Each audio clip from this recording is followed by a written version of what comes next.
প্রথম দাবি হচ্ছে সংশোধিত শ্রম আইন মোতাবেক 3 বছরের মজুরি বোর্ড পুনর্গঠনের যে সংশোধন আমরা এই বিগত জাতীয় সংসদে সংশোধিত হয়েছে, সেই অনুযায়ী অবিলম্বে গার্মেন্টস শিল্পের 40 লক্ষ শ্রমিকের জন্য আমরা নতুন মজুরি বোর্ড পুনর্গঠনের দাবি জানাচ্ছি।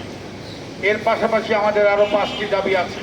সেই দাবির সমর্থনে আজকে আমরা এই জাতীয় প্রেস ক্লাবের সম্মুখে 5টি সংগঠনের মোর্চা, বাংলাদেশ গার্মেন্টস শ্রমিক ঐক্য পরিষদের জাতীয় নেতৃবৃন্দ এখানে উপস্থিত হয়েছেন, বিভিন্ন আঞ্চলিক পর্যায়ে নেতৃবৃন্দ উপস্থিত হয়েছেন, শ্রমিক ভাই বোনের উপস্থিত হয়েছেন। আমরা স্পষ্ট ভাষায় বলতে চাই, ইতিমধ্যে পে স্কেলের ঘোষণা বাজারকে অস্থিতিশীল করে ফেলেছে এবং পাশাপাশি দ্রব্যমূল্যের নিয়ন্ত্রণহীন পরিস্থিতি, চাল, ডাল, আটা, ডিম, মাছ, মাংসের বাজার সম্পূর্ণরূপে অস্থিতিশীল হয়ে পড়েছে। এই দরিদ্র মানুষদের কোথাও যাবার জায়গা নাই। আজকে তারা বাজার করতে গিয়ে খালি হাতে বাসায় ফিরছে।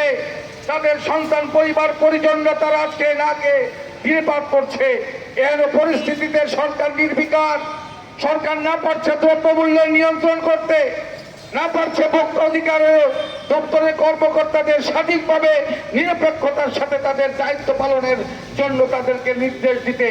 কারণ যারা আজকে দ্রব্যমূল্যের এই সিন্ডিকেট করছে সবই তাদের দলীয় লোক।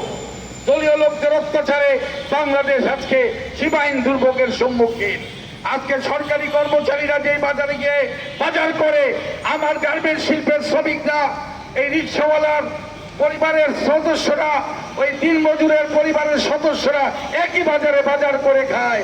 কিন্তু তাদের বাজারের যেই দামের পরিস্থিতিতে দেখা যায় যারা আজকে সরকারি কর্মচারী, কর্মকর্তা, তারা ব্যাগ ভর্তি বাজার নিয়ে তাদের পরিবারের সাথে গিয়ে শান্তিতে তারা খেতে পারছেন।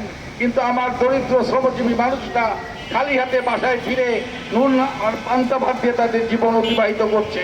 এই অবস্থার পরিত্রাণের দাবিতেই আজকে আমরা এখানে আসছি। আমরা জানি সরকার নতুন, সরকারকে আমরা সময় দিতে চাই, কিন্তু সরকারকে এটা বুঝতে হবে, শ্রমিকদের যদি পেটে ভাত না থাকে শ্রমিকরা তো বসে থাকতে পারবে না।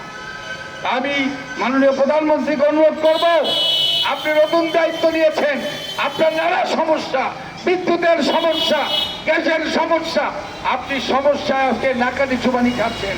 আমরা আপনার দরদ বুঝি, আমরা আপনার কষ্ট বুঝি, কিন্তু আপনাকে এটাও বলতে চাই, আপনার ডান পাবে যারা আছে অতীতের মতো মুসাহেব, চাটুকারকে এবং তেলবাজরা আপনার পাশে জায়গা নিয়েছে। আপনি অবিলম্বে সজ্জন, সৎ, দুর্নীতিমুক্ত মানুষদেরকে দায়িত্ব দেন, সুন্দরভাবে দেশ পরিচালনা করেন, শ্রমজীবী মানুষরা আপনার সাথে থাকবে। আমি এই মুহূর্তে আর